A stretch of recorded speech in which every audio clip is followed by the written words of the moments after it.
O governo federal detalhou o pente fino de mais de 25 bilhões de reais no orçamento de 2025. Quem vai chegar com o pente é o André Anelli. Fala aí, Anelli.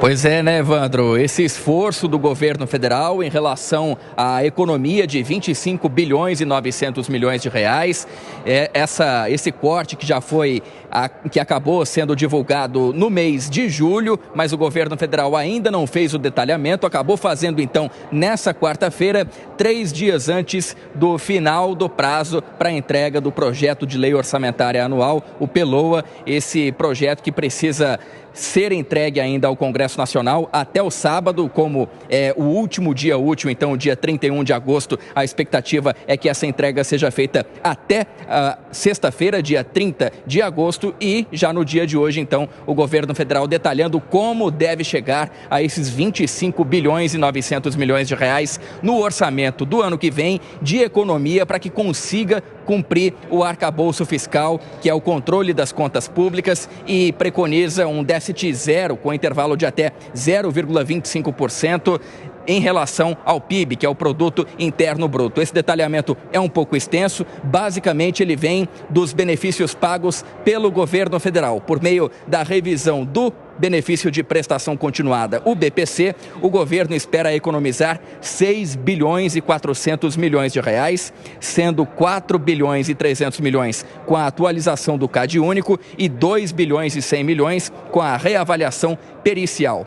A revisão de benefícios pagos pelo INSS deve ter uma economia de 7 bilhões e 300 milhões de reais. E a reavaliação dos benefícios por incapacidade, o antigo auxílio-doença, deve gerar uma economia de 3 bilhões e 200 milhões de reais.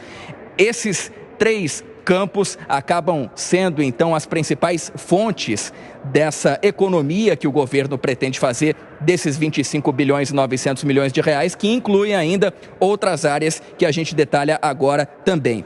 Com o Bolsa Família, a economia é estimada em 2 bilhões e 300 milhões de reais. Com o pessoal, economia de 2 bilhões. Com o programa de garantia da atividade agropecuária, o PROAGRO, a economia estimada é de 3 bilhões e 700 milhões de reais. E com a revisão do seguro defeso, a economia estimada é de 1 bilhão e 100 milhões de reais. A gente relembra que o Tribunal de Contas da União, o TCU, vem alertando o governo federal para um chamado duplo risco, que seria em relação ao corte de despesas, o limite de contingenciamento, que é questionado pelo TCU, também as projeções do governo federal em relação ao corte de despesas, que seria superestimado, e em relação às novas fontes de renda, que o Tribunal de Contas da União dizem que não devem ser garantidas ainda. Portanto, o próprio TCU vem, de certa forma, duvidando dos números que vêm sendo apresentados pelo governo federal, números que foram mais detalhados no dia de hoje para alcançar a meta do arcabouço fiscal. Evandro. Obrigado pelas informações, viu, André Anelli? Eu quero já ouvir o Zé Maria Trindade, entender dele. 1h, né? 5h24, o pessoal da rádio vai para um rápido intervalo. Daqui a pouco espero vocês. Não saiam daí. Nas outras plataformas seguimos. E Zé, como é que você avalia as áreas que foram escolhidas pelo governo para passar a faca? Pois é, olha, recentemente eu conversando lá no Congresso com um dos diretores da Câmara do passado, ele dizendo o seguinte, que o governo deveria cortar de forma vertical, né? Que aí ele encontraria menos problemas nas pastas. Mas isso aí é uma história meio, vamos dizer assim, encontrar uma solução fácil para um problema complexo. Desconfiem quando for assim. Então é preciso, sim, olhar ali onde cortar.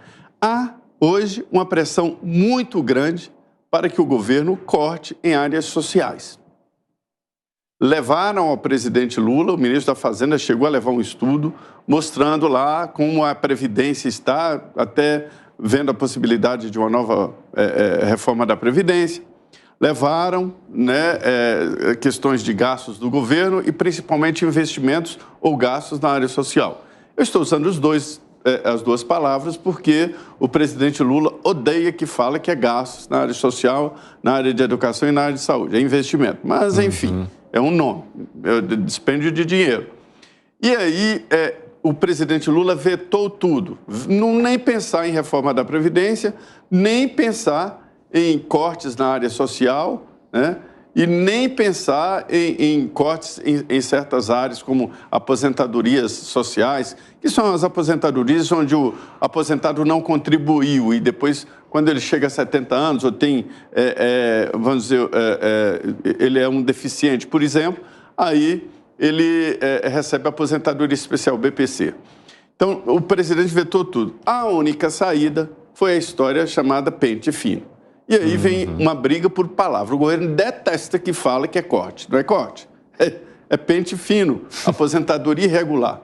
A gente sabe que misturou ali e fez cortes. Fez cortes irregular e a pessoa que se vire para provar que é regular. É muito grande. Admitir que nós temos, eu ouvi dados ali, quase 20 bilhões de reais em aposentadorias irregulares, olha, tem que ir atrás de quem é que está concedendo tanta aposentadoria irregular. Parece uma super quadrilha.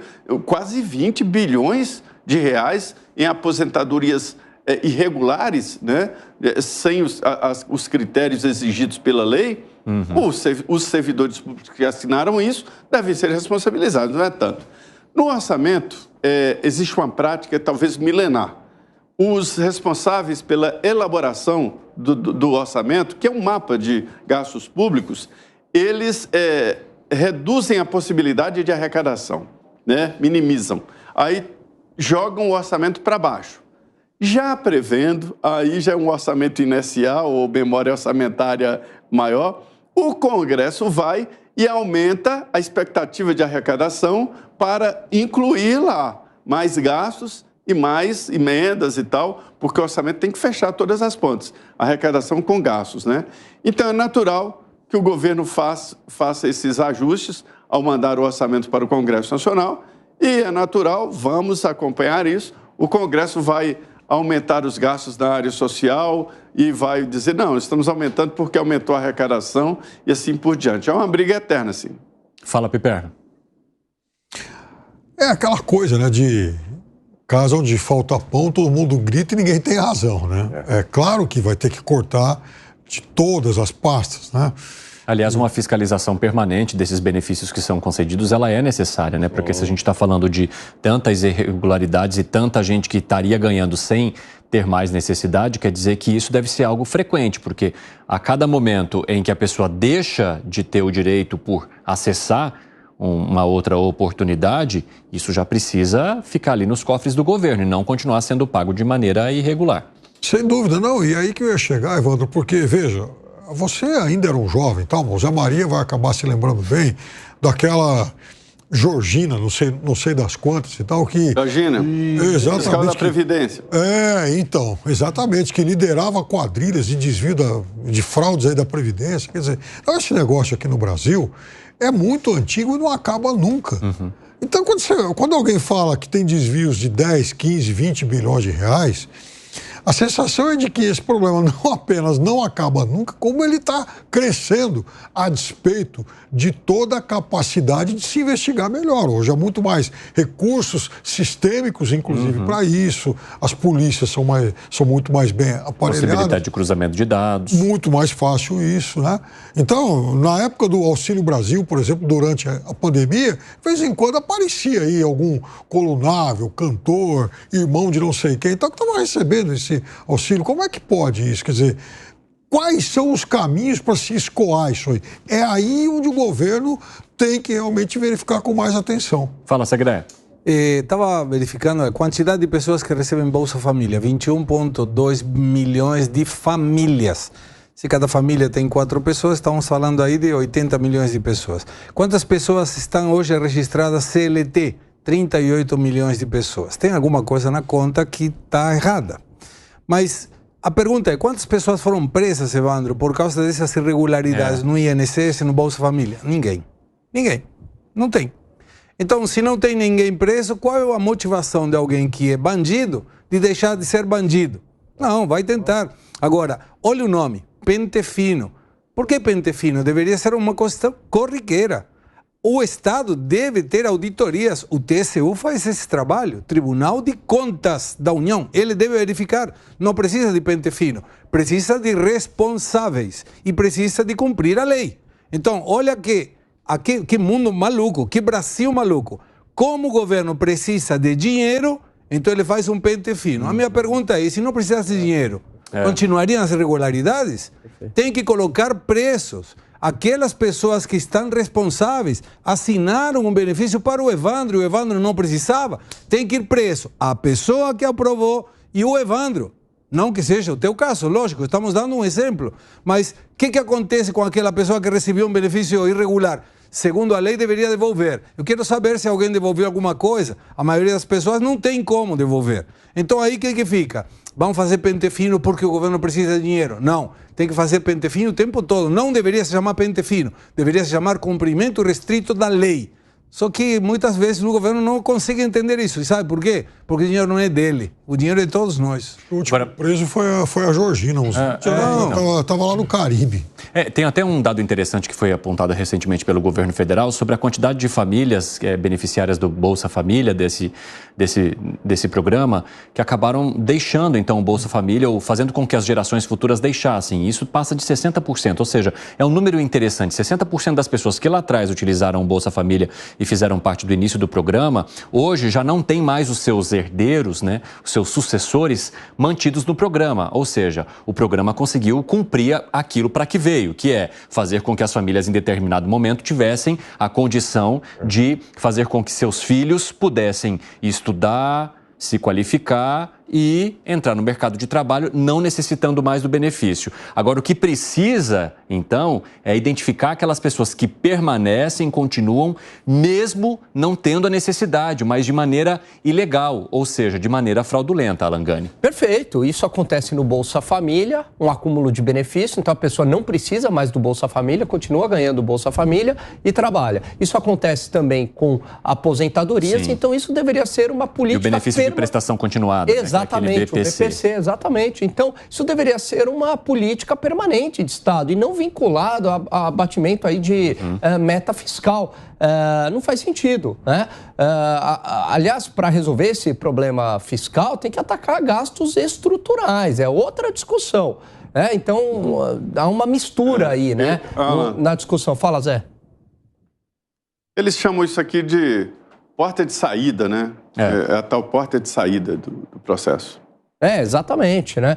E assim, voltando ao Bolsa Família, o sucesso do programa é medido pelas pessoas que saem. Sim. Exatamente, ele deve ser transitório, né? É uma muleta ali que você precisa, que a família pobre precisa para conseguir garantir o seu sustento mais como básico. Como se fosse um impulso. Exatamente. Depois, ela conseguindo um emprego, ela sai do programa, né? O melhor programa social é o emprego.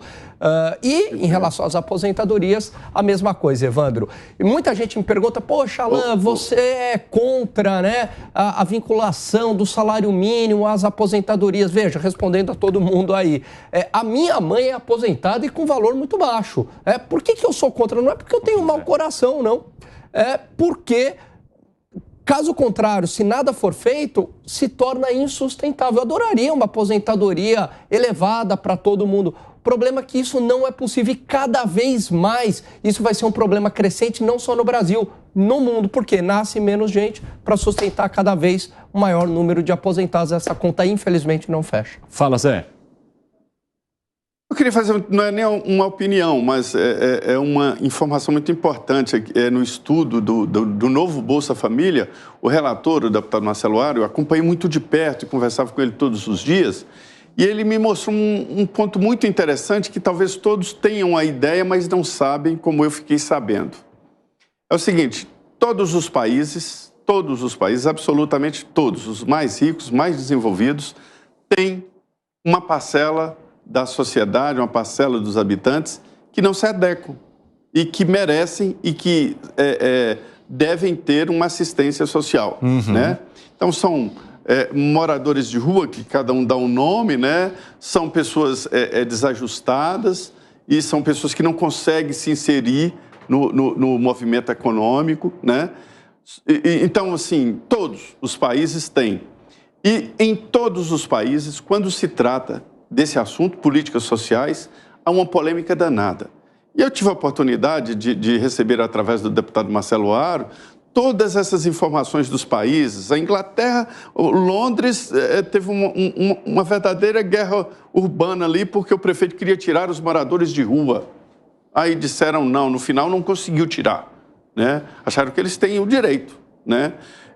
Então, é um assunto assim, quando fala política social, provoca polêmica em todos os países, e todos os países têm essa parcela, né? Só que a parcela brasileira é muito grande. O Segré falou em 20 milhões de brasileiros precisando de Bolsa Família, é muito, né? Na época do Fernando Henrique, a Ruth Cardoso nos mostrou lá dados de 40 milhões, que foi o Betinho que fez aquele levantamento. 40 e poucos milhões de brasileiros em situação de miserabilidade, quer dizer, é uma parcela muito alta.